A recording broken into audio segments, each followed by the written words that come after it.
എന്തിനാണ് പള്ളി പരിപാലിക്കാൻ ഓരോ തെരഞ്ഞെടുപ്പുകൾ ഉണ്ടാക്കി? ആ തെരഞ്ഞെടുപ്പുകളിൽ എനിക്ക് മത്സരിക്കണം, ഞാൻ പ്രസിഡന്റ് സ്ഥാനത്ത് നിന്ന് മാറില്ല എന്ന് പറഞ്ഞ് വാശിയോടെ നിയമനിർമ്മാണ സഭകളിൽ മത്സരിക്കുന്ന അതേ ഗൗരവത്തോടെ പള്ളിയുടെ പരിപാലനം ഏറ്റെടുത്തുകൊണ്ട് ഇത് പള്ളി പരിപാലനമല്ല, പള്ളി ഭരണമാണ് എന്ന് പറഞ്ഞിട്ട്, പള്ളികളുടെ ഭരണമാണ് നാം നടത്തുന്നത് എന്ന് പറഞ്ഞിട്ട് പരിപാലന സമിതിയിലേക്ക് തൂങ്ങിക്കിടന്നുകൊണ്ട് പള്ളിയുമായിട്ട് ബന്ധപ്പെട്ട ഒരു കാര്യങ്ങളും ശ്രദ്ധിക്കാതെ അധികാരത്തിന്റെ പവർ ഉപയോഗിച്ചുകൊണ്ട് ഭൗതിക താല്പര്യങ്ങൾക്ക് വേണ്ടിയിട്ട് അള്ളാഹുവിന്റെ പള്ളിയെ ദുരുപയോഗം ചെയ്യുന്ന ഒരു കാലഘട്ടത്തിലാണ് നമ്മളുള്ളത്. ജമാഅത്ത് പ്രസിഡന്റാണ്, സെക്രട്ടറിയാണ്. ഏത് സ്ഥലത്ത് പോയാലും ഞാൻ 10,000 പേരുള്ള ഒരു മഹല്ലത്തിന്റെ പ്രസിഡന്റാണ്, സെക്രട്ടറിയാണ് എന്ന് പറഞ്ഞാൽ ഒരു ഗമയാണ്.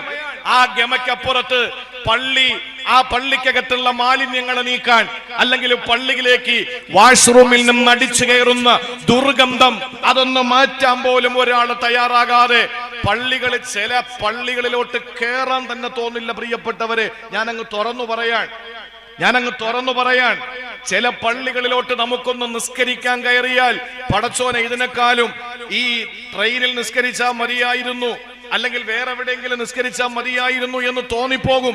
വല്ലാത്ത ദുർഗന്ധമാണ് ചില പള്ളികളിൽ. അതൊക്കെ മാറ്റി ഇത് പടച്ചവന്റെ പള്ളിയാണ് എന്ന ചിന്ത ഓരോരുത്തർക്കും ഉണ്ടാകണം. ഇല്ലെങ്കിൽ പടച്ചവൻ ചോദിക്കുകയാണ്, ഈ പള്ളി പ്രസിഡന്റിനേക്കാൾ ഏറ്റവും വലിയ അക്രമി വേറെ ആരാണ്? ഈ പള്ളി സെക്രട്ടറിയേക്കാൾ ഏറ്റവും വലിയ അക്രമി ആരാണ്? വേറെ ചെറിയ കാര്യമല്ല.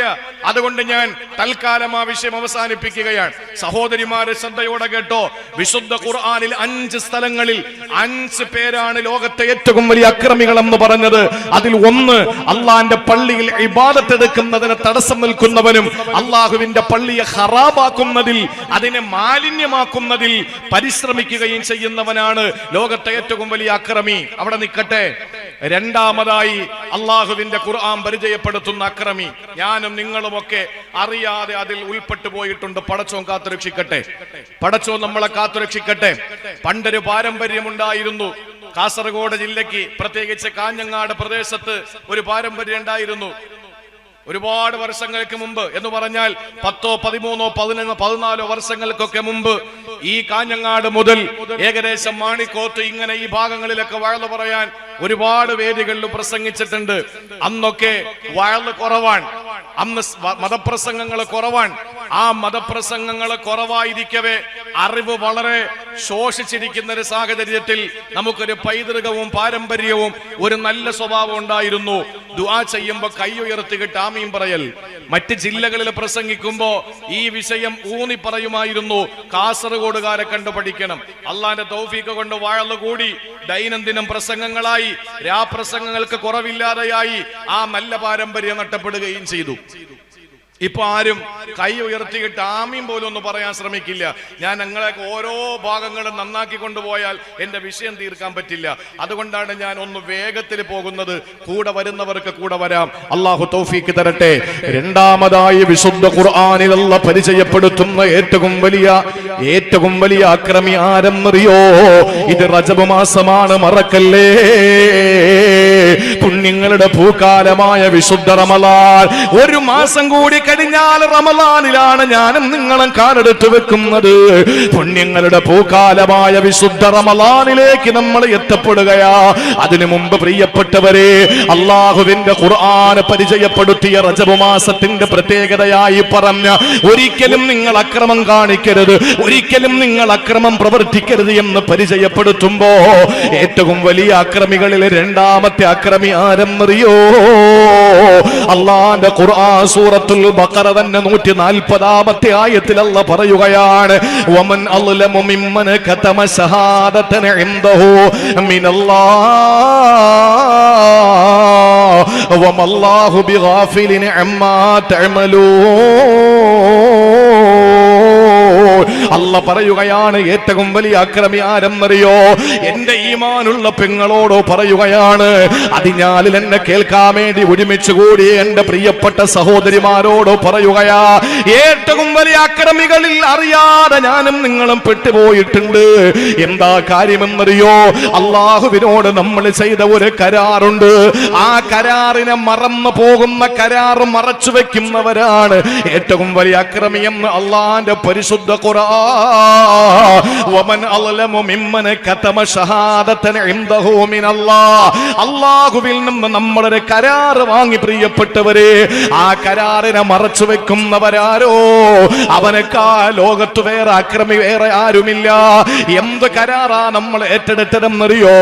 ഞാനും നിങ്ങളും ഒരു കരാർ ഏറ്റെടുത്തിട്ടുണ്ട് പടച്ചവനിൽ നിന്ന്. എന്ത് കരാറാ അറിയണം സഹോദരാ? ഒരു കരാറിൽ നമ്മൾ ഒപ്പുവെച്ചാൽ കൃത്യമായി പാലിക്കുന്നവരാണ്.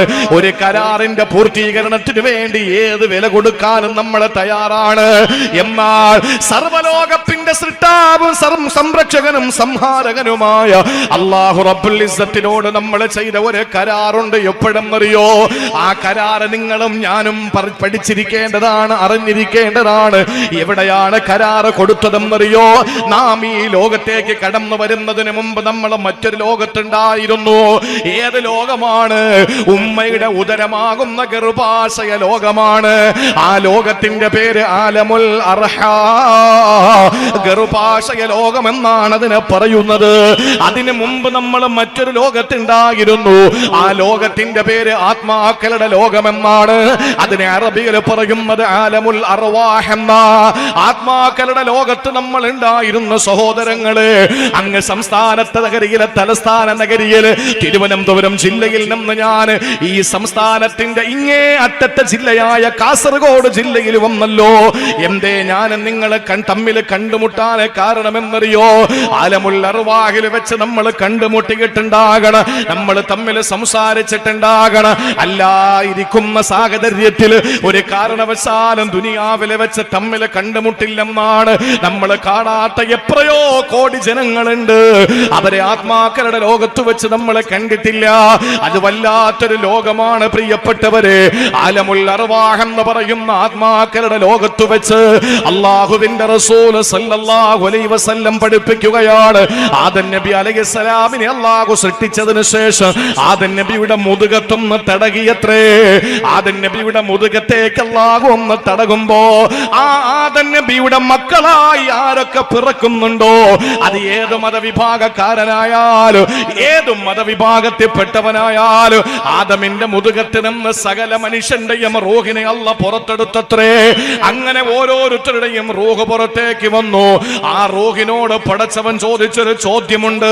കാസർഗോഡ് ജില്ലയിലെ കാഞ്ഞങ്ങാട് അതിഞ്ഞാലിലുള്ള നിങ്ങളുടെ റൂഹും വന്ന് പുറത്തു വന്നു. തിരുവനന്തപുരം ജില്ലയിലെ പനവൂരുള്ള എന്റെ റൂഹും പുറത്തു വന്നു. ആ റൂഹുകളോട് അല്ലാഹു ചോദിച്ച ഒരു ചോദ്യമുണ്ട്. ഇതെന്റെ വാക്കല്ല, ഇത് പടച്ച തമ്പുരാനെ വിശുദ്ധ ഖുർആനിലൂടെ പരിചയപ്പെടുത്തുന്നതാണ്. ആദം നബി അലൈഹിസ്സലാമിന്റെ മുതുകത്ത് നിന്ന് പുറത്തേക്ക് വന്ന ലോകത്തുള്ള മുഴുവൻ മനുഷ്യന്റെയും റൂഹിനോട് അല്ലാഹു ഒരൊറ്റ ചോദ്യം ചോദിച്ചു. എന്താ ചോദ്യം എന്നറിയോ? അലസ്തു ബി റബ്ബിക്കും, ഞാൻ നിങ്ങളുടെ റബ്ബല്ലയോ? ഞാൻ നിങ്ങളുടെ റബ്ബല്ലയോ? ഞാൻ നിങ്ങളുടെ സംരക്ഷകനല്ലയോ? ആ സമയത്ത് ഖാലോ ബലാ, എല്ലാ ആളുകളും പറഞ്ഞു അതെ പടച്ചവനെ, നീ ഞങ്ങളുടെ റബ്ബ് തന്നെയാണ്.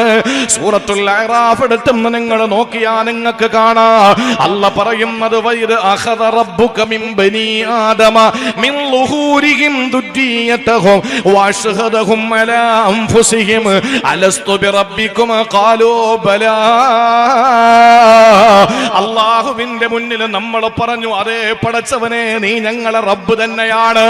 അമേരിക്കയുടെ നിയുക്ത പ്രസിഡന്റ് ഡൊണാൾഡ് ട്രംപും പറഞ്ഞു റബ്ബേ, നീ തന്നെയാണ് ഞങ്ങളുടെ സംരക്ഷകനെന്ന്.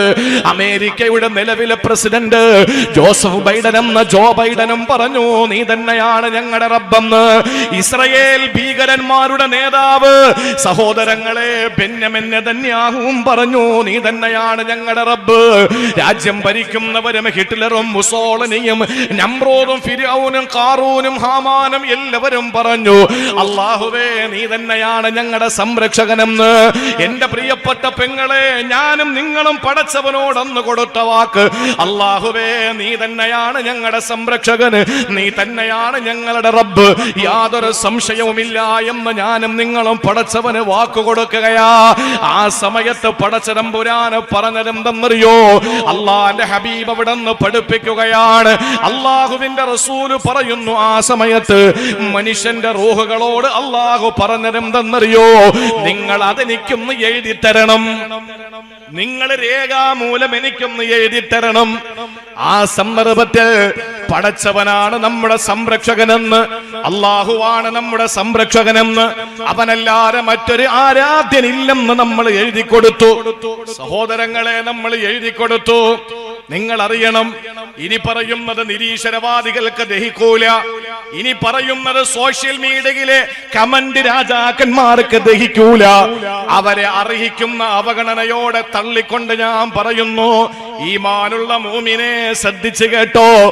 മഹാനായ നബി തങ്ങൾ പറയുകയാണ്, ആലമുൽ അർവാഹിൽ വെച്ച് ഞാൻ നിങ്ങളുടെ റബ്ബാണോ എന്ന് ചോദിച്ചപ്പോൾ കാഞ്ഞങ്ങാട്ടത്തെ അതിഞ്ഞാലിലെ ഓരോ പെണ്ണും പറഞ്ഞു, അതേ പടച്ചവനെ, അതേ അല്ലാഹുവേ, നീ ഞങ്ങളുടെ റബ്ബ് തന്നെയാണ്.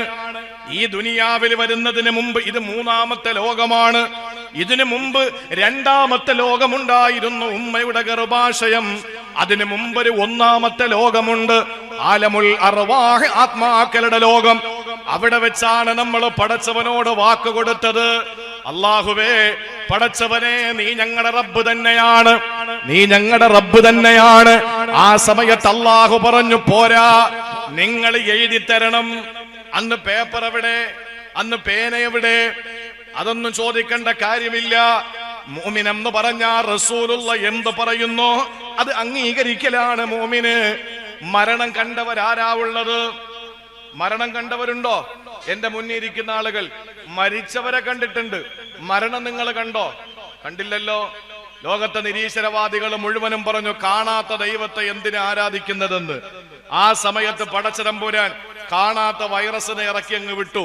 അപ്പോഴേക്കും കാണാത്ത വൈറസിന്റെ പേരിൽ മൂക്കും മറച്ച്, ചുണ്ടും മറച്ച്, വായയും മറച്ച് നടക്കുകയാണ്. ഇല്ലേ? കാണാത്ത റബ്ബിനെ എന്തിനെ ആരാധിക്കുന്നു എന്ന് ചോദിക്കുന്നവനോട് കാണാത്ത വൈറസിന് എന്തിനാണോ താൻ പേടിക്കുന്നതെന്ന് ചോദിക്കണം. ഗസയിലെ പാവപ്പെട്ട പൊന്നുമക്കളെ ചുട്ട് ചാമ്പലാക്കി നരകമാക്കുമെന്ന് പറഞ്ഞു തീരുന്നതിന് മുമ്പ് ലോസ് ആഞ്ചലസ് എന്ന് പറയുന്ന അമേരിക്കയിലെ രാഷ്ട്രീയക്കാരും സിനിമാ നടന്മാരും വിവിഐപികളും താമസിക്കുന്ന പ്രവിശ്യ മുഴുവനും കാട്ടുതീ പടർന്നിട്ട് ലോക പോലീസ് സമയുന്ന അമേരിക്കയ്ക്ക് ഒരിക്കൽ പോലും ആ കാട്ടുതീ അണയ്ക്കാൻ കഴിയാതെ പോയി. ഇതാണ് പടച്ചവൻ. നമ്മൾ സന്തോഷിക്കുകയല്ല. ചില ആളുകൾ പറയുകയാണ്, ഒരു ദുരന്തം വരുമ്പോ സന്തോഷിക്കുന്നവൻ മുസ്ലിമാണോ? പാലസ്തീനിലെ പാവപ്പെട്ട പൊന്നുമക്കളെ ചുട്ടരിച്ചപ്പോ നിങ്ങൾ എവിടായിരുന്നടോ? അന്ന് നിങ്ങൾ മിണ്ടിയോ? അന്ന് ചുട്ടരിക്കപ്പെട്ട ആയിരക്കണക്കിന് പൊന്നുമക്കളുടെ കബന്ധങ്ങൾക്ക് നിങ്ങൾ സമാധാനം പറഞ്ഞിരുന്നോ? ഇല്ല, ഇതൊന്നും പറഞ്ഞില്ലല്ലോ. ഇപ്പോഴാണ് നിങ്ങൾക്ക് സ്നേഹവും കരുണയും ആർദ്രതയും ജാഗ്രതയൊക്കെ ഉണ്ടായിക്കൊണ്ടിരിക്കുന്നത്. ഒരു കാര്യം മനസ്സിലാക്കിക്കോ പ്രിയപ്പെട്ട സഹോദരങ്ങളെ, അല്ലാഹു റബ്ബുൽ ഇസ്സത്ത് ആലമുൽ അർവാഹ് എന്ന് പറയുന്ന ഒന്നാമത്തെ ലോകത്ത് വെച്ച് ആദം നബിയുടെ മുതുകത്തെ തടകി ലോകത്തുള്ള മുഴുവൻ മനുഷ്യന്റെയും റൂഹ് പുറത്തേക്ക് വന്നു.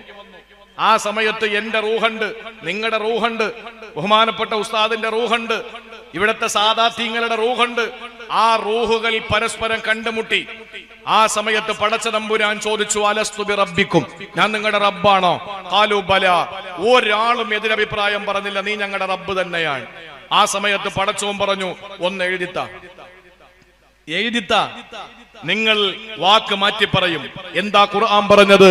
ഷഹിദിന അം തഖൂലു യൗമൽ ഖിയാമത്തി ഇന്നാ കുന്നാ അൻ ഹാദാ ഗാഫിലീൻ. നാളെ പരലോകത്ത് വരുമ്പോ നിങ്ങൾ നിഷേധിക്കാൻ ചിലപ്പോ സാധ്യതയുണ്ട്, അതുകൊണ്ട് നിങ്ങൾ എഴുതിത്തരാൻ പറഞ്ഞു. അങ്ങനെ ഓരോരുത്തരും അല്ലാഹു സംരക്ഷകനാണെന്ന് എഴുതി കൊടുത്തു. ആ എഴുതി കൊടുത്ത രേഖാമൂലം എഴുതി കൊടുത്ത ആ എഴുത്ത് എവിടെയാണ് സൂക്ഷിച്ചു വെച്ചിരിക്കുന്നതെന്നറിയോ? എവിടെയാണ്?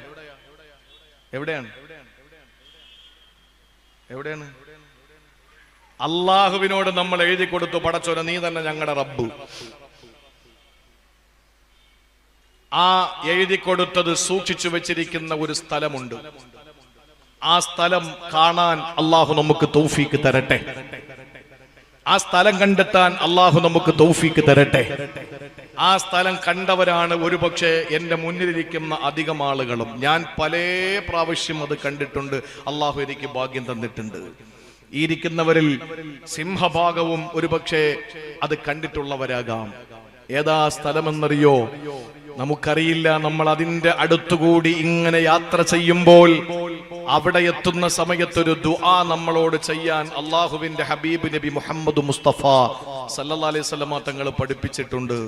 ആ ദുആ പറയുമ്പോൾ ചില ആളുകൾക്ക് മനസ്സിലാവും, പടച്ചോനെ അവിടെ ആയിരുന്നോ എന്ന്. ആ ദുആ പറയാം. എത്ര പേരുടെ മനസ്സിൽ ആ സ്ഥലം കൃത്യമായി വരുന്നുണ്ട് എന്നൊന്ന് ചിന്തിക്കുക. ആ എഴുത്ത് സൂക്ഷിച്ചു വെച്ചിരിക്കുന്ന സ്ഥലം അവിടെ എത്തുമ്പോൾ നമ്മളോട് പറയാൻ പറഞ്ഞത്, അല്ലാഹുമ്മ ഈമാനം ബിക വ തസ്ദീഖൻ ബികിതാബിക വ വഫാഅൻ ബിഅഹദിക വത്തിബാഅൻ ലിസുന്നതി റസൂലിക. ആ സ്ഥലത്തെത്തുമ്പോൾ നമ്മൾ പറയേണ്ട ദുആ ഇതാണ്, അല്ലാഹുമ്മ ഈമാനം ബിക, നിന്നെ കൊണ്ട് ഞാൻ വിശ്വസിക്കുകയാണ് തമ്പുരാനെ. അല്ലാഹുമ്മ ഈമാനം ബിക വ തസ്ദീഖൻ ബികിതാബിക, നിന്റെ വിശുദ്ധമായ ഗ്രന്ഥം കൊണ്ട് ഞങ്ങൾ വിശ്വസിക്കുകയാണ്. വ വഫാഅൻ ബിഅഹദിക, നിന്നോട് ചെയ്ത കരാറിന്റെ പൂർത്തീകരണമാണ് തമ്പുരാനെ ഈ സ്ഥലത്ത് ഞാൻ വന്നത്. നിന്നോട് ചെയ്ത കരാറിന്റെ പൂർത്തീകരണമാണ്. വത്തിബാഅൻ ലിസുന്നതി റസൂലിക, നിന്റെ പ്രിയപ്പെട്ട പ്രവാചകനോടുള്ള ആ ഒരു പ്രവാചകന്റെ സുന്നത്ത് ഞാൻ നിറവേറ്റുന്നതുമാണ് എന്ന് പറഞ്ഞുകൊണ്ടാണ് ആ സ്ഥലം നമ്മൾ കഴിഞ്ഞു കടക്കുന്നത്. ഇപ്പൊ മനസ്സിലായോ എവിടെയാണെന്ന്? എവിടെയാണ്? അറിയുന്നവരാണ്. ഇനി തെറ്റിപ്പോകുമോ എന്നൊരു പേടിയാകാം. ഞാൻ സദസ്സിരുന്ന് പറയുന്ന ശരിയാണോ എന്ന് ചിന്തിക്കുന്നവരാകാം. ഇനി ഒന്നുകൂടെ ഒരു ക്ലൂ കൂടെ തരാം. ഇപ്പൊ ഒന്നായില്ലേ? ഈ ദുആ ആ സ്ഥലത്തെത്തുമ്പോൾ നമ്മൾ പറയുന്നതാണ്. ഇനി ഒന്നുകൂടെ പറയാം. ആ സ്ഥലത്തെത്തുമ്പോൾ നിങ്ങൾക്ക് പറ്റുമെങ്കിൽ നിങ്ങളുടെ രണ്ട് ചുണ്ടുകൾ ചേർത്ത് വെച്ച് അവിടെ മുത്തം കൊടുക്കണം. നിങ്ങൾക്ക് കഴിയാതെ വന്നാൽ നിങ്ങളുടെ കൈ കൊണ്ട് ആ സ്ഥലത്തൊന്ന് തൊട്ടിട്ട് നിങ്ങളുടെ കയ്യിൽ മുത്തം കൊടുക്കണം. ഇനിയും കഴിയാതെ വന്നാൽ ഒരു നീളമുള്ള കമ്പോ എന്തെങ്കിലും ഒരു വസ്തു എടുത്തിട്ട് ആ സ്ഥലത്തേക്ക് നിങ്ങളൊന്ന് തൊട്ടിട്ട് ആ വടിയുടെ അഗ്രഭാഗമൊന്ന് ചുംബിക്കണം. അതിന് കഴിയാതെ വന്നാൽ നിങ്ങൾ ദൂരേക്ക് മാറി നിന്നിട്ട് ആ വസ്തുവിലേക്ക് നിങ്ങൾ കൈ ഉയർത്തിയിട്ട് ആ കയ്യിൽ നിങ്ങൾ ചുംബിക്കണമെന്ന് മുഹമ്മദുർ റസൂലുള്ളാഹ്. കരിമ്പടം പുതച്ച കറുത്ത സുന്ദരിയായ കരിങ്കൽ ഭിത്തി കൊണ്ട് നിർമ്മിക്കപ്പെട്ട കഅബാലയമുണ്ടല്ലോ, ആ കഅബാലയത്തിന്റെ മൂലക്കിരിക്കുന്ന സ്വർഗ്ഗത്തിൽ നിന്ന് കൊണ്ടുവന്ന കല്ലുണ്ടല്ലോ, പരിശുദ്ധമായ ഹജറുൽ അസ്വദ്. ആ ഹജറുൽ അസ്വദിനകത്താണ് അല്ലാഹു ആ രേഖ, ആ പടച്ചതമ്പുരാന് സൂക്ഷിച്ചു വെച്ചിരിക്കുന്നത്. ഇത് റസൂലുള്ളാന്റെ വാക്കാണ്. ഹൃദയത്തിന്റെ ഉള്ളറകളിൽ ഈമാനുള്ളവരെ അല്ലാഹുവിന്റെ റസൂൽ പറയുകയാണ്, നാളെ പരലോകത്ത് വരുമ്പോ ഈ ഹജറുൽ അസ്വദിന് രണ്ട് കണ്ണല്ല കൊടുക്കുന്നതാണ്, ഒരു ചുണ്ടൽ ഒരു നാവല്ല കൊടുക്കുന്നതാണ്. അല്ലാഹുവിന്റെ റസൂൽ പറയുന്ന നാളെ പരലോകത്ത് പടച്ചവന്റെ മുന്നിൽ ഈ ഹജറുൽ അസ്വദ് സാക്ഷി നിൽക്കുകയാണ്. അല്ലാഹുവേ, ഇവൻ എന്നെ തൊട്ടുമുട്ടിയവനാണ്, ഇവൻ എന്നെ ചുംബിച്ചവനാണ്, ഇവൻ എന്നെ ആംഗ്യം കാണിച്ച് മുത്തം തന്നവനാണ്, അതുകൊണ്ട് രക്ഷപ്പെടുത്തണമല്ലാ. മഹാനായ ഉമർ ഇബ്നുൽ ഖത്താബ് റളിയല്ലാഹു അൻഹു പരിശുദ്ധമായ ഹജറുൽ അസ്വദ് മുത്തുന്ന ഒരു രംഗം ഹദീസുകളിൽ കാണാം. ഹജറുൽ അസ്വദിൽ ഇങ്ങനെ ചുംബിച്ചു കൊണ്ടിരിക്കുമ്പോ അല്ലാഹുവിന്റെ ഹബീബിന്റെ പ്രിയപ്പെട്ട സഹചര്യനായ ഉമർ തങ്ങൾ ആ ഹജറുൽ അസ്വദിനെ ചുംബിക്കുന്ന സമയത്ത് പറഞ്ഞ ഒരു വാക്കെന്തെന്നറിയോ? ഇന്നി അഅലമു അന്നകി ഹജറുൻ ലാ തളറു വലാ തൻഫഉ, ഒരു ഉപകാരവും ഉപദ്രവവും ചെയ്യാത്ത കേവലം ഒരു കല്ലാണ് നീ എന്ന് എനിക്കറിയാം. അതുകൊണ്ട് ഹജറുൽ അസ്വദ് വലൗലാ റഅയ്തു അന്നി റസൂലുള്ളാഹി സ്വല്ലല്ലാഹു അലൈഹി വസല്ലം, അല്ലാഹുവിന്റെ റസൂൽ നിന്നെ ചുംബിക്കുന്നത് ഞാൻ കണ്ടു, ഇല്ലെങ്കിൽ മാ ഖബ്ബൽതുകി അബദാ, ഒരിക്കലും ഈ ഉമർ നിന്നെ ചുംബിക്കുമായിരുന്നില്ല. കാരണം നീ ഒരു കല്ലാണ്, നിന്നെ കൊണ്ട് ഒരു ഉപദ്രവമില്ല, ഉപകാരവുമില്ല, കേവലം ഒരു കല്ലാണ്. ആ കല്ലാകുന്ന നിന്നെ കൊണ്ട് ഉപകാരം ഉപദ്രവം ഉപദ്രവവും ഇല്ലാത്തത് കൊണ്ട് നിന്നെ ഞാൻ എന്തിന് ചുംബിക്കണം? പക്ഷേ എന്റെ നായകൻ നിന്നെ ചുംബിക്കുന്നത് ഞാൻ കണ്ടിട്ടുണ്ട്, അതുകൊണ്ട് ഞാൻ നിന്നെ ചുംബിക്കുകയാണെന്ന് പറയുമ്പോ അലി റളിയല്ലാഹു അൻഹു ഉമർ തങ്ങളെ വിളിച്ചിട്ട് ചോദിക്കുന്നു, ഉമറേ, ആര് പറഞ്ഞു ഈ കല്ല് ഉപകാരമില്ല ഉപദ്രവമില്ലെന്ന്? അറിയുമോ, ഈ കല്ലിനകത്താണ് നമ്മൾ ഓരോരുത്തരും പടച്ചവന് കൊടുത്ത വാക്കുണ്ടല്ലോ, ഷഹാദത്ത്, അവന് കൊടുത്ത സാക്ഷ്യപത്രം, അത് അല്ലാഹു സൂക്ഷിച്ചു വെച്ചിരിക്കുന്നത് ഈ കല്ലിന്റെ ഉള്ളിലാണ്. ആ കല്ലിന്റെ ഉള്ളിലാണ് ലോകത്തുള്ള മുഴുവൻ മനുഷ്യന്റെയും അള്ളാഹുവിനോട് ചെയ്ത കരാറിന്റെ ആ രേഖ അല്ലാഹു തആല കുഴിച്ചിട്ടിരിക്കുന്നത്, സൂക്ഷിച്ചു വെച്ചിരിക്കുന്നത് ഹജറുൽ അസ്വദിന്റെ ഉള്ളിലാണ്. അതുകൊണ്ടാണ് അവിടെ എത്തുമ്പോ ഈമാനം ബിക വ തസ്ദീഖം ബികിതാബിക വ വഫാഅൻ ബിഅഹദിക, നിന്നോട് ചെയ്ത കരാറിന്റെ പൂർത്തീകരണമാണ് തമ്പുരാനെ എന്ന് പറഞ്ഞിട്ട് ഹജറുൽ അസ്വദ് മുത്തുന്നത് അതുകൊണ്ടാണ്. അതുകൊണ്ട് ഞാനും നിങ്ങളും പടച്ചവനോടൊരു കരാറ് കൊടുത്തിട്ടുണ്ട്. എപ്പോഴാണെന്നറിയോ? ഇവിടെ വെച്ചല്ല, ഉമ്മാടെ വയറ്റിൽ വെച്ചല്ല, അതിനും മുകളില് ആലമുൽ അർവാഹിൽ വെച്ച് പടച്ചവനോടൊരു വാക്ക് കൊടുത്തിട്ടുണ്ട്. എന്താ വാക്കെന്നറിയോ? നീയാണ് എന്റെ സംരക്ഷകൻ. നമ്മൾ കൊടുത്തതിന്റെ പേരില് അല്ല പറയുകയാണ്, വമൻ അളലം മിമ്മൻ കതമ ഷഹാദതൻ ഇൻദഹു മിനല്ലാഹ്, പടച്ചവന് കൊടുത്ത കരാറ് മറച്ചു വെച്ചവനേക്കാൾ ലോകത്ത് അക്രമി വേറെ ആരുണ്ട്? ഞാൻ ഒന്ന് ചോദിക്കട്ടെ പ്രിയപ്പെട്ട സഹോദരിമാരെ, നമ്മൾ അള്ളാഹുവിനൊരു കരാറ് കൊടുത്തു. എന്ത് കരാറ്? ഞങ്ങളുടെ റബ്ബ് നീ തന്നെയാണ് എന്ന്. പക്ഷെ നമ്മുടെ ഇപ്പോഴത്തെ പ്രവർത്തനങ്ങളോ, നമ്മുടെ സൃഷ്ടാവ്, നമ്മുടെ സംരക്ഷകൻ സമ്പത്താണെന്നുള്ള ഒരു ചിന്തയല്ലേ നമുക്കുള്ളത്? നമ്മൾ ആരാണ് സംരക്ഷിക്കുന്നത്? സമ്പത്താണ് എന്ന ആ ഒരു മാനദണ്ഡത്തിലാണ് നമ്മുടെ പ്രവർത്തനം. അറിയുമല്ലോ, കാസർഗോഡ് ജില്ലയെ സംബന്ധിച്ചിടത്തോളം ഒട്ടുമിക്ക വേദികളിലും കാസർഗോഡ് ജില്ലയിൽ കിട്ടുന്ന എല്ലാ സദസ്സുകളിലും പറയുന്നൊരു കാര്യമുണ്ട്. 99% വരുന്ന സഹോദരിമാരും ഔറത്ത് മറച്ച് മതബോധം ഉൾക്കൊണ്ടുകൊണ്ട് നടക്കുന്ന ഒരു ജില്ല അത് കാസർഗോഡ് ജില്ലയാണ്. ഇന്നലെ ഞാൻ ഹദ്ദാദിലും പറഞ്ഞിരുന്നു, 99% വരുന്ന സ്ത്രീകളും പർദ്ദയിടുന്നത് കാസർഗോഡ് ജില്ലയിലാണ്.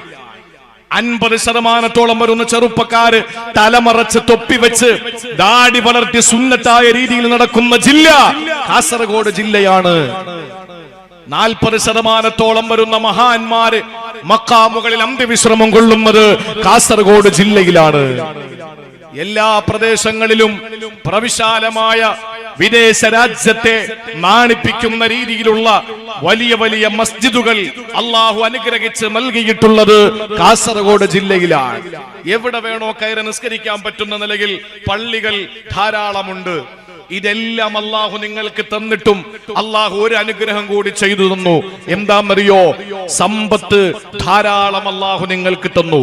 ഈ അതിഞ്ഞാലിനെ സംബന്ധിച്ചിടത്തോളം പള്ളിയുടെ നവീകരണത്തിനും ഇനി നിർമ്മിക്കാൻ പോകുന്ന ഉമരിയ അറബി കോളേജിനും അതുപോലെ തന്നെ അനുബന്ധമായി എന്തൊക്കെയുണ്ടോ ഇതിനെല്ലാം മറ്റൊരു മഹല്ലിൽ പോയി ഒരു നയാ പൈസ ഒരാളിൽ നിന്നും വാങ്ങാതെ ഇതെല്ലാം ഈ അതിഞ്ഞാലിൽ നിങ്ങൾ ഓരോരുത്തരും കൊടുത്തതാണ്. സമ്പത്ത് അള്ളാഹു ഒരുപാട് നമുക്ക് തന്നിട്ടുണ്ട്.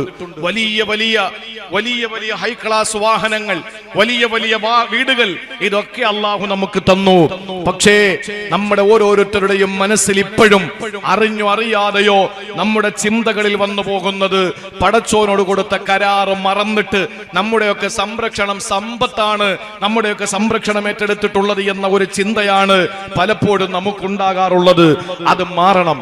അത് മാറിയില്ലെങ്കിൽ നമ്മളെക്കാൾ ലോകത്തെ ഏറ്റവും വലിയ അക്രമി ആരാണുള്ളത് എന്ന് അള്ളാഹ് ചോദിക്കുകയാണ്.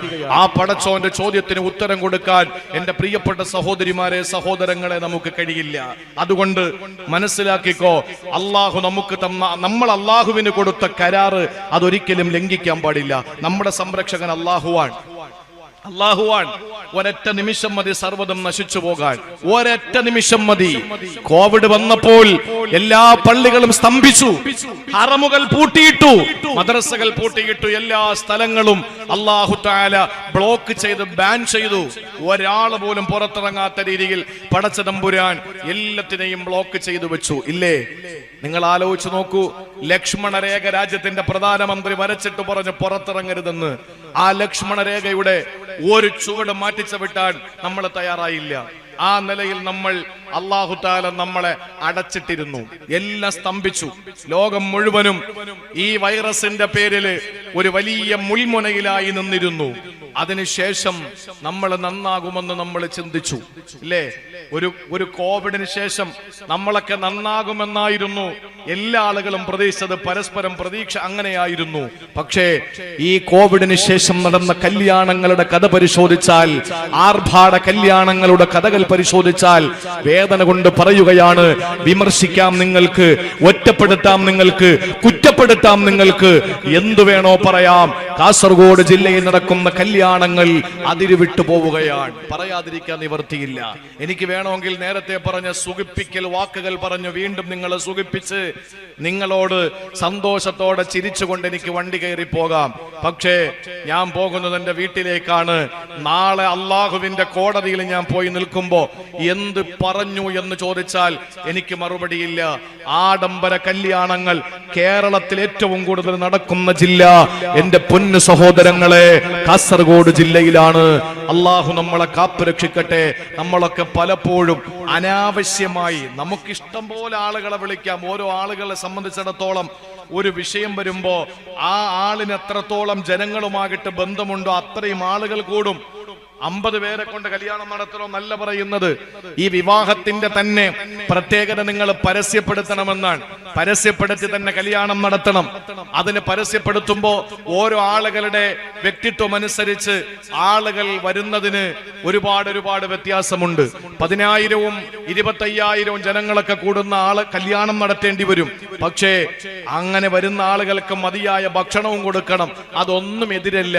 പക്ഷെ ആഡംബര കല്യാണങ്ങളും അനാവശ്യമായ ആർഭാടങ്ങളും ആ വിവാഹവുമായി ബന്ധപ്പെട്ട് ഒരിക്കലും പാടില്ലാത്ത പുതിയ പെണ്ണിനെയും പുതിയ ആപ്പിളയെയും ആ കാട്ടിക്കൂട്ടുന്ന തോന്നിയാസങ്ങളൊക്കെ മാറ്റേണ്ടത് ഏറ്റവും വലിയ അനിവാര്യമായ ഘട്ടമാണ്. ഇല്ലെങ്കിൽ പടച്ചോന്റെ പരീക്ഷണം ഇനിയും വരും. അള്ളാഹുവിന്റെ പരീക്ഷണം ഇനിയും വരും. ആ പരീക്ഷണങ്ങളൊന്ന് വന്നാൽ നമ്മളെ കൊണ്ട് താങ്ങാൻ പറ്റൂല സഹോദരങ്ങളെ. അതുകൊണ്ട് നമ്മുടെ സംരക്ഷകൻ അള്ളാഹുവാണ് എന്ന ബോധത്തിൽ നമ്മൾ ജീവിക്കണം. പണമല്ല നമ്മുടെ സംരക്ഷകൻ, സമ്പത്തല്ല നമ്മുടെ സംരക്ഷകൻ, അധികാരത്തിന്റെ അപ്പോസ്തലന്മാരല്ല നമ്മുടെ സംരക്ഷകൻ. നമ്മുടെ സംരക്ഷകൻ അള്ളാഹുവാണ്. ആ ഒരു അവസ്ഥ, ആ ഒരു മനസ്സ് നമ്മുടെ ജീവിതത്തിൽ എപ്പോഴും നമ്മുടെ പ്രവർത്തനങ്ങളിൽ കൊണ്ടുവരണം. അള്ളാഹു തൗഫീക്ക് തരട്ടെ. അള്ളാഹു തൗഫീക്ക് തരട്ടെ. ഉറക്കം വരുന്നുണ്ടോ? 9:30 തുടങ്ങിയാൽ എന്നിട്ടും പറഞ്ഞത് ഒരു 10 മണിയാകുമ്പോ 9:45 ആകുമ്പോ തുടങ്ങാന്നാണ്. നമ്മൾ നേരത്തെ തുടങ്ങണം. നേരത്തെ തുടങ്ങുമ്പോ ആർക്കും ഒരു ബുദ്ധിമുട്ടില്ല, ഒരു പ്രയാസവും ഇല്ല. ഇതിപ്പോ പ്രസംഗം അങ്ങോട്ട് തുടങ്ങുമ്പോ പല അസുഖമുള്ളവരുണ്ടാവും. അവര് വന്നിരുന്ന് ഉറങ്ങുന്ന കാണുമ്പോൾ നമ്മൾ തന്നെ ഉറങ്ങിപ്പോവും. ഡ്രൈവർ വണ്ടി ഓടിക്കുമ്പോ അടുത്തിരുന്ന് ഉറങ്ങരുതെന്ന് അതുകൊണ്ടാണ്. കാരണം എന്താ? ഡ്രൈവർ ഉറങ്ങിപ്പോകും. ഈ പ്രസംഗിച്ചോണ്ടിരിക്കുന്ന നമ്മുടെ മുന്നിൽ ഇങ്ങനെ നിങ്ങൾ പ്രസംഗം കേട്ടുകൊണ്ടിരിക്കുമ്പോഴാണ് നമുക്ക് ആവേശം ഉണ്ടാവുന്നത്. അതേസമയം പ്രസംഗിച്ചോണ്ടിരിക്കുന്ന ആളിന്റെ മുന്നിലിരുന്ന് ഉറങ്ങിയാൽ ഈ പറയുന്ന ആർക്കും മനസ്സിലാവുന്നില്ല. അപ്പൊ ഞാനും എന്താ പ്രസംഗം എങ്ങനെയെങ്കിലും ഒന്ന് നിർത്തിയേക്കാം എന്ന ഒരു ധാരണ വരും. അതുകൊണ്ട് ആരും ഉറങ്ങിയിട്ടില്ല. ഞാൻ പറയുന്ന ഒരു മുഴം മുമ്പേ ഞാൻ എറിഞ്ഞതാ. പണ്ടൊരു സ്ത്രീക്ക് ഒരു കുട്ടിയുടെ കയ്യിൽ കുടം കൊടുത്തിട്ട് മോളെ വെള്ളം കോരി കൊണ്ടുവരാൻ പറഞ്ഞു. ആ വെള്ളം കോരാൻ വേണ്ടി കുടവുമായി പോയ മകളെ തിരിച്ചു വിളിച്ചിട്ട് അതിനെ തല്ല് കൊടുത്തിട്ട് പറഞ്ഞു കുടം പൊട്ടിക്കാതെ കൊണ്ടുവരണം. അടുത്ത നാള് ചോദിച്ചു, എന്തിനാ പൊട്ടിക്കാതെ തല്ല് കൊടുത്തത്? വെറുതെ ആയില്ലേ? അപ്പോഴുമ്മ ചോദിച്ചൊരു ചോദ്യമുണ്ട്, പൊട്ടിച്ചിട്ട് തല്ലിയിട്ട് വല്ല കാര്യമുണ്ടോ? ആ കുടം ശരിയാവൂലല്ലോ. അപ്പൊ ഈ വേദന ഉള്ളിടത്തോളം ആ കുടം പൊട്ടിക്കാതെ കൊണ്ടുവരും എന്നതുപോലെ ഞാൻ ഒരു മുഴം മുമ്പേ നിങ്ങളോട് പറഞ്ഞതാണ്, ഉറങ്ങാതെ കേട്ടോളീൻ. അള്ളാഹു നമ്മളെ നന്നാക്കി തരട്ടെ. ഇത് പടച്ചവനോട് കൊടുത്ത കരാറാണ്. ലോകത്തെ ഏറ്റവും വലിയ അക്രമി PC ജോർജ് എന്ന് പറയുന്ന വർഗീയവാദി പറയാണ്, ഇവനാണ് ഏറ്റവും വലിയ അക്രമി എന്ന് പറഞ്ഞ ഉടനെ കണ്ണും കൂർപ്പിച്ച് ഇങ്ങനെ ചാനലിന്റെ മുമ്പിൽ ഇരിക്കും ഇല്ലേ? PC ജോർജ് പറഞ്ഞ ചെറിയ കാര്യമൊന്നുമല്ല. എടുക്കാൻ നാണയമാണ് കേരള രാഷ്ട്രീയത്തില്. അതതിന്റെ വഴിക്ക് പോട്ടെ, ശരിയാണ്.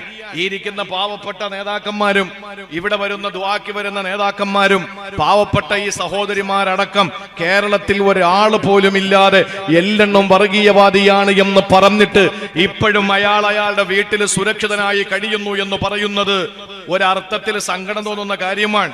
അയാളെ ഒരു അര മിനിറ്റ് കേസെടുക്കാൻ പോലും തയ്യാറാവുന്നില്ല എന്ന് പറയുന്നത് സങ്കടകരമായ അവസ്ഥയാണ്. ആ പറഞ്ഞ ഭാഗത്ത് നവാസ് മന്നാനിയായ ഞാനോ അല്ലെങ്കിൽ ഏതെങ്കിലും പള്ളിയിലെ ഇമാമിയങ്ങളോ ആണ് പറഞ്ഞിരുന്നെങ്കിൽ നമ്മളെ നേരം പുലരുന്നതിന് മുമ്പ് നമ്മളെ അകത്താക്കാൻ വകുപ്പുണ്ടായിരുന്നു. അത് സങ്കടകരമായ ഒരു അവസ്ഥയായി തോന്നുന്നത് കൊണ്ട് ഞാൻ പറഞ്ഞു എന്നേ ഉള്ളൂ. അപ്പോ PC ജോർജ് പറഞ്ഞതല്ല ഏറ്റവും വലിയ അക്രമിയാണ് എന്ന്. പിന്നെ ആരാ പറഞ്ഞത്? നമ്മളെ സൃഷ്ടിച്ച അള്ള തന്നെ പറയാണ്, പള്ളി തടഞ്ഞു വെക്കുന്നവൻ, പള്ളിയിൽ ഇബാദത്ത് എടുക്കുന്നതിന് തടസ്സം നിൽക്കുന്നവൻ, പള്ളി മാലിന്യപ്പെടുത്തുന്നവൻ, അതുപോലെ അള്ളാഹു പറയുന്നു റബ്ബിനോട് കൊടുത്ത കരാറിനെ മറച്ചു വെക്കുന്നവൻ. നമ്മൾ അള്ളാഹ്ക്ക് നീ തന്നെ നമ്മുടെ സംരക്ഷകൻ എന്ന് പറഞ്ഞിട്ട് ഇപ്പൊ പറയാണ് എന്റെ സംരക്ഷണം പണമാണ് എന്ന്. അല്ല, അള്ളാഹുവാണ് നമ്മുടെ സംരക്ഷകൻ. അത് മറച്ചു വെച്ചിട്ട് പ്രവർത്തിക്കരുത്. എന്നാൽ നമ്മളാണ് ഏറ്റവും വലിയ അക്രമികൾ. അള്ളാഹു നമുക്ക് ബോധം തരട്ടെ. ഇനി മൂന്നാമതായിട്ട് അള്ളാഹുവിന്റെ ഖുർആൻ പരിചയപ്പെടുത്തുന്ന അക്രമി ആരെന്നറിയോ? വെറും അക്രമിയല്ല. അള്ളാഹുവിന്റെ ഖുർആൻ സൂറത്തുൽ അൻആമിൽ അള്ളാഹു പറയുകയാണ്, വമൻ അളലമു മിമ്മൻ ഇഫ്തറാ അലല്ലാഹി കദിബൻ ഔ കദബ ബിആയാതിഹി ഇന്നഹു ലാ യുഫ്ലിഹുൽ ളാലിമൂൻ. ഏറ്റവും വലിയ അക്രമി അല്ലാഹു മൂന്നാമതാകിട്ട് പരിചയപ്പെടുത്തുന്നത് സഹോദരങ്ങളെ പടച്ചവന്റെ മേലെ കള്ളം ആരോപിക്കുന്നവനാ, അള്ളാന്റെ മേലെ കള്ളം ആരോപിക്കുന്നവനാ. അതും നമ്മളുമായിട്ട് എന്ത് ബന്ധമാണെന്ന് ചിന്തിക്കല്ലേ. ബന്ധമുണ്ട്, ഇല്ലെങ്കിൽ ആ വിഷയം ഞാൻ പറയാനെടുക്കില്ലല്ലോ. അള്ളാഹുവിന്റെ മേലെ കള്ളം ആരോപിക്കുന്നവരാണ് നമ്മൾ, അള്ളാന്റെ മേലെ കള്ളം ആരോപിക്കുന്നവരാണ് നമ്മൾ. എങ്ങനെയാണ് നമ്മൾ അറിയാതെ പടച്ചവന്റെ മേലെ കള്ളം ആരോപിക്കുന്നത്? അള്ളാഹുവിന്റെ മേലെ പടച്ചവന്റെ മേലെ കളവാരോപിക്കുന്നത് എങ്ങനെയാണെന്നറിയോ സഹോദരങ്ങളെ? അള്ളാഹുവിന്റെ മലായിക്കത്തുകൾ പടച്ചവന്റെ പെൺമക്കളാണെന്ന് പറഞ്ഞവരുണ്ടല്ലോ. ഈസാ നബി അള്ളാന്റെ മകനാണെന്ന് പറഞ്ഞവരുണ്ടല്ലോ. ഇവര് മാത്രമല്ല, പടച്ചവന്റെ മേലെ കളവാരോപിക്കുന്നവര് ആരാണ്? അള്ളാഹുവിന്റെ മേലെ കളവാരോപിക്കുന്നതെന്നറിയോ?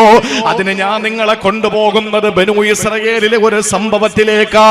ആദരവായ പ്രവാചകൻ ഷഫീഉൽ മുദ്നിബീൻ, മദീനയുടെ രാജാവ്, മക്കയുടെ ജേതാവ്, എന്റെയും നിങ്ങളുടെയും ചങ്കില ചോരയായ മഹാനായ മുത്തൊളി മുഹമ്മദ് മുസ്തഫ സല്ലല്ലാഹു അലൈഹി വസല്ലമ തങ്ങൾ പ്രിയപ്പെട്ടവരെ തന്റെ സഹാബത്തിനോട് പറഞ്ഞു കൊടുക്കുന്ന ഒരു ചരിത്രമുണ്ട്. ബനൂ ഇസ്രായേലിൽ 2 പേരുണ്ടായിരുന്നത്രേ. ആ 2 പേരുടെ പ്രത്യേകത എന്തെന്നറിയോ? ഒരാള് സൽക്കർമ്മം ചെയ്യുന്നവനാണ്, അയാള് സ്വാലിഹായ മനുഷ്യനാണ്, അയാള് ഒരുപാട് ദാനധർമ്മങ്ങൾ ചെയ്യുന്നവനാണ്, അയാള് സൽക്കർമ്മം ചെയ്യുന്ന നല്ല മനുഷ്യനാണ്. എന്നാൽ മറ്റൊരാളാകട്ടെ മോശപ്പെട്ട ജീവിതം നയിക്കുന്നവനാണ്. ആ മോശപ്പെട്ട ജീവിതം നയിക്കുന്ന ആള് ജീവിതത്തിൽ ഒരു സുഹൃതവും ചെയ്യാത്തവനാണ്, അല്ലാഹുവിനെ തള്ളിക്കളഞ്ഞവനാണ്, ജീവിതത്തിൽ നന്മയും തന്നവനറിയില്ല. അങ്ങനെ 2 സഹോദരങ്ങൾ ജീവിച്ചിരിക്കുമ്പോ പ്രിയപ്പെട്ടവരെ സൽക്കർമ്മം ചെയ്യുന്ന നല്ല മനുഷ്യന്, സാലിഹായ മനുഷ്യന് ഏതവസരത്തിലും ദുർമാർഗിയായ മനുഷ്യനെ ഉപദേശിക്കുമായിരുന്നു. അയാളെ എപ്പോഴും നസീഹത്ത് ചെയ്യുമായിരുന്നു. നീ നന്നാകണേ, നീ നന്നാകണേ, നീ അല്ലാഹുവിനെ പേടിക്കണേ, നീ പടച്ചവനെ പേടിക്കണേ എന്ന് പറഞ്ഞിട്ട് ഈ സാലിഹായ മനുഷ്യൻ ദുഷ്കർമ്മിയായ മനുഷ്യനെ ഉപദേശിക്കുമായിരുന്നു. അറിയുമോ നിങ്ങൾക്ക്?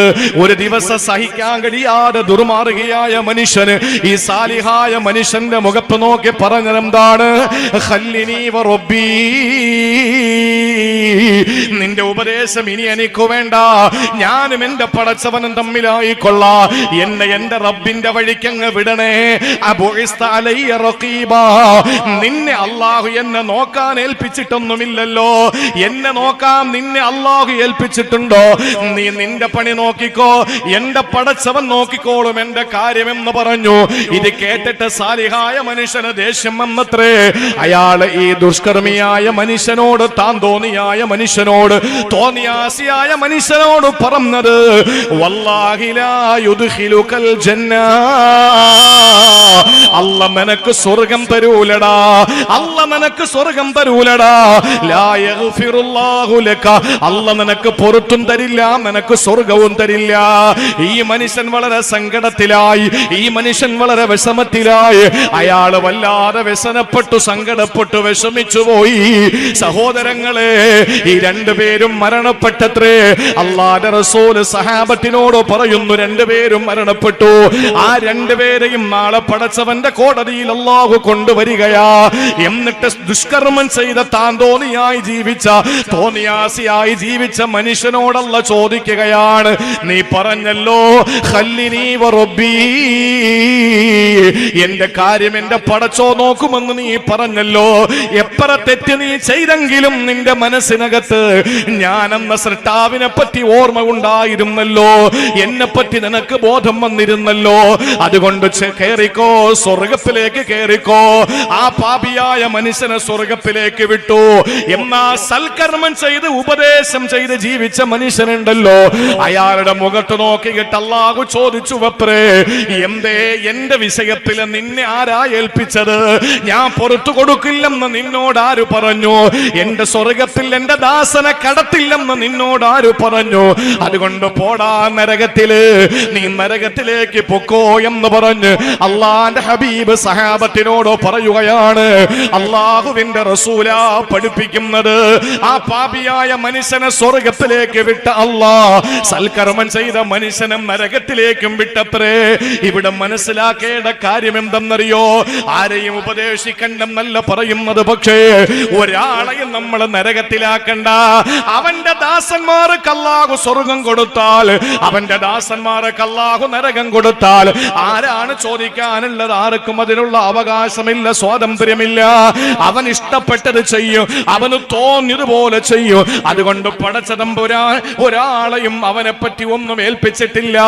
അതുകൊണ്ട് അല്ലാഹു ഒരാൾക്ക് നരകം കൊടുക്കുമെന്ന് നമ്മൾ പറയണ്ട. അത് റബ്ബിന്റെ പേരിലുള്ള കളവാരോപണമാണ്, റബ്ബിന്റെ പേരിലുള്ള കളവാരോപണമാണ്. നമുക്കെങ്ങനെയാണ് സഹോദരങ്ങളെ ഒരാൾക്ക് നരകമാണെന്ന് പറയാൻ പറ്റുക? സ്വർഗമാണെന്ന് നമുക്കെങ്ങനെയാണ് പറയാൻ പറ്റുക? മദർ തെരേസയ്ക്ക് സ്വർഗം കൊടുക്കാൻ നമുക്കെങ്ങനെ കഴിയും? ഗാന്ധിജിക്ക് സ്വർഗം കൊടുക്കാൻ നമുക്കെങ്ങനെ കഴിയും? നമുക്കെങ്ങനെയാണ് ദുർമാർഗികൾക്ക് നരകമെന്ന് പറയാൻ കഴിയുക? എങ്ങനെയാണ് സൽക്കർമ്മിക്ക് സ്വർഗം കിട്ടുമെന്ന് പറയാൻ കഴിയുക? ഇതൊന്നും നമ്മുടെ ജോലിയല്ല. അള്ളാഹുവിന്റെ കാര്യത്തിൽ നമ്മൾ ഇടപെടണ്ട. പടച്ചവന് പറയാത്ത കാര്യങ്ങൾ പറഞ്ഞിട്ട് അള്ളാഹു നിനക്ക് പുറത്തു തരില്ല, അള്ളാഹു നിനക്ക് സ്വർഗം തരില്ല എന്ന് പറഞ്ഞിട്ട് ഒരാളെ നരകത്തിലാക്കാൻ, മറ്റുള്ള സംഘടനക്കാരെ നരകത്തിലാക്കാൻ നമ്മൾ എപ്പോഴാണോ തയ്യാറായത്, അല്ല പറയുന്നവന് അളുലം, ഇവനേക്കാൾ അക്രമി വേറെ ആരാണ്? അള്ളാഹു ചോദിക്കാൻ, ഇഫ്തറ അലല്ലാഹി കദിബ, അള്ളാന്റെ മേൽ കളവാരോപിക്കുന്നവർ, പടച്ചോന്റെ മേൽ കളവാരോപിക്കുന്ന ഇവനേക്കാൾ അക്രമി ലോകത്ത് വേറെ ആരാണ്? നമ്മളെ ഏൽപ്പിച്ചോ സഹോദരങ്ങളെ ഒരാളെ നരകത്തിലാക്കാൻ? നമ്മളെ ഏൽപ്പിച്ചോ അള്ളാഹു ഒരാളെ സ്വർഗത്തിലാക്കാൻ?